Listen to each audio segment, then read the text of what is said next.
Can, তারপরে could, couldn't, should, shouldn't, must, mustn't, might, might not. এরপর আমরা পড়লাম হচ্ছে যে আমরা স্বাভাবিকভাবে কোনো একটা কাজ করি।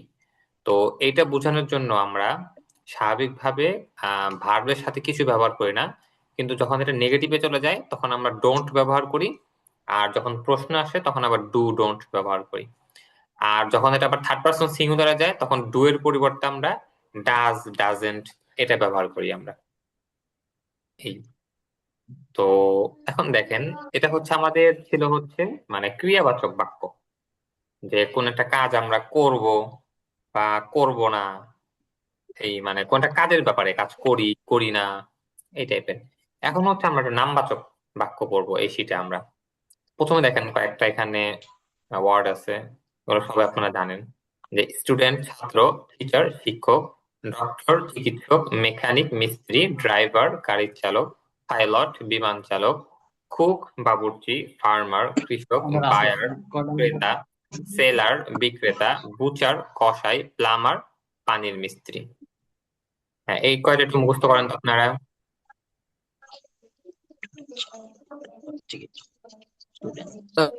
স্টুডেন্ট স্যার স্টুডেন্ট, এগুলা ছাত্র, টিচার, শিক্ষক, স্টুডেন্ট ছাত্র টিচার শিক্ষক ডক্টর ডক্টর, চিকিৎসক চিকিৎসক, মেকানিক মেকানিক, মিস্ত্রি মিস্ত্রি, ড্রাইভার ড্রাইভার, গাড়ি গাড়ি চালক, চালক পাইলট বিমান চালক, চালক কুক কুক, বাবুর্চি বাবুর্চি, ফার্মার ফার্মার, কৃষক ক্রেতা, বায়ার ক্রেতা সেলার বিক্রেতা বায়ার, ক্রেতা, সেলার, বিক্রেতা, বুচার, কসাই, প্লাম্বার, পানির বুচার কসাই প্লাম্বার পানির মিস্ত্রি। প্লাম্বার না, এটা স্টুডেন্ট হচ্ছে ছাত্র প্লামার। এটা হচ্ছে প্লামার, বিটা উচ্চারণ হবে না, প্লামার। ধরে ধরে পা প্লামার স্যার প্লামার। হ্যাঁ, প্লামার। ওকে। স্টুডেন্ট ছাত্র টিচার শিক্ষক ডক্টর চিকিৎসক মেকানিক মিস্ত্রি ড্রাইভার গাড়ি চালক পাইলট বিমান চালক কুক বাবুর্চি ফার্মার কৃষক বায়ার ক্রেতা সেলার বিক্রেতা বুচার কসাই প্লামার পানির মিস্ত্রি। আচ্ছা, এখন দেখেন, এখন হচ্ছে মূলত আমরা করব যে বর্তমানে আমি কিছু একটা মানে আপনি কোন জিনিসের বর্তমান অবস্থা বোঝাবেন। এইটা বোঝানোর জন্য স্বাভাবিকভাবে যখন যদি আয়ের সাথে হয় তখন এম ব্যবহার হবে, আর যদি আহ বহুবচন যেগুলো আছে এইগুলোর ক্ষেত্রে হচ্ছে আর ব্যবহার হবে স্বাভাবিকভাবে।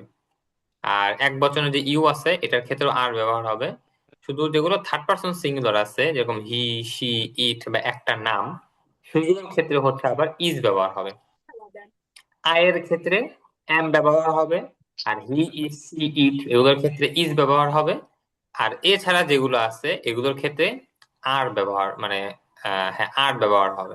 দেখেন যে আই এম এ স্টুডেন্ট, আমি একজন ছাত্র। I am not a student, আমি একজন ছাত্র না। এম আই আই স্টুডেন্ট, আমি কি একজন ছাত্র? Am I not a student, আমি কি একজন ছাত্র না। হু এম আই, আমি কে। ইউ আর আই স্টুডেন্ট, তুমি একজন ছাত্র। ইউ আর্নট আই স্টুডেন্ট, তুমি একজন ছাত্র না। আর ইউ আই স্টুডেন্ট, তুমি একজন ছাত্র। আর্নট ইউ আই স্টুডেন্ট, তুমি একজন ছাত্র না। হু আর ইউ। এটা হচ্ছে আর্নড, হ্যাঁ আর্নড। যে মানে এটা হচ্ছে আর নট ছিল, আর নট থেকে আর্নড। এরপর হচ্ছে হি ইজ আই স্টুডেন্ট, সে একজন ছাত্র। হি ইজেন্ট আই স্টুডেন্ট, সে একজন ছাত্র না। ইজ হি আই স্টুডেন্ট, সে একজন ছাত্র। ইজেন্ট হি আই স্টুডেন্ট, সে একজন ছাত্র না। হু ইজ হি, সে কে। এই ইজেন্ট হচ্ছে ইজ নট এর সংক্ষিপ্ত রূপ। ইজ নট থেকে ইজেন্ট, হি ইজ থেকে হিজ, তারপরে আর নট থেকে আর্নড। তারপর একটু পড়েন তো এটা।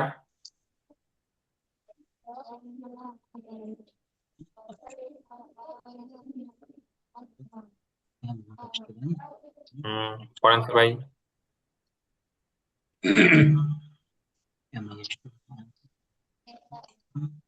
ধরে ধরে পা ধরে ধরে পা Am I a student? Am I a student? ছাত্র। Am I not a student? I am. Am I not a student? I am not a student. Am I not a student? ছাত্র।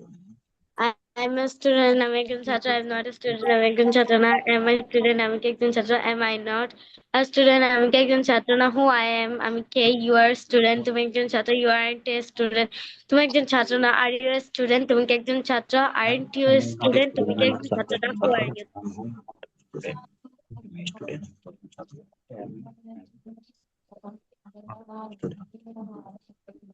এটা পড়েন তো সবাই।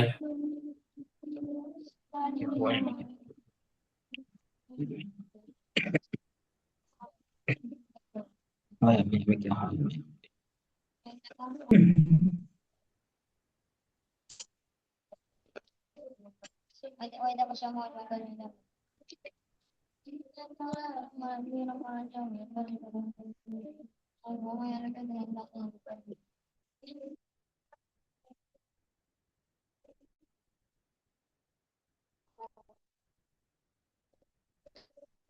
আপনারা কি পড়তেছেন?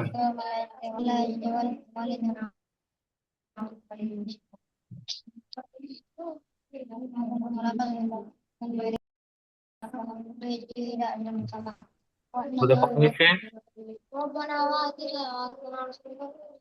এক নাম্বার লাগে কাটাই 15 মিনিট এখন আবার কি এক নাম্বার যা তাড়াতাড়ি যা।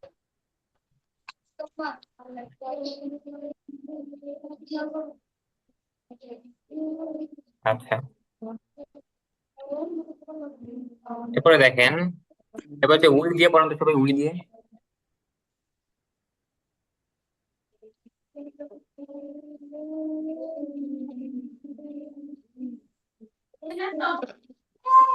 স্যার স্ক্রিনটা দেখা যাচ্ছে না। এখনো দেখতেছেন না? দাঁড়ান, আমি কোনো কেটে আবার দিই আপনাকে। স্যার স্ক্রিনে আপনি স্ক্রিনশট দেখা যাচ্ছে না, শুধু যারা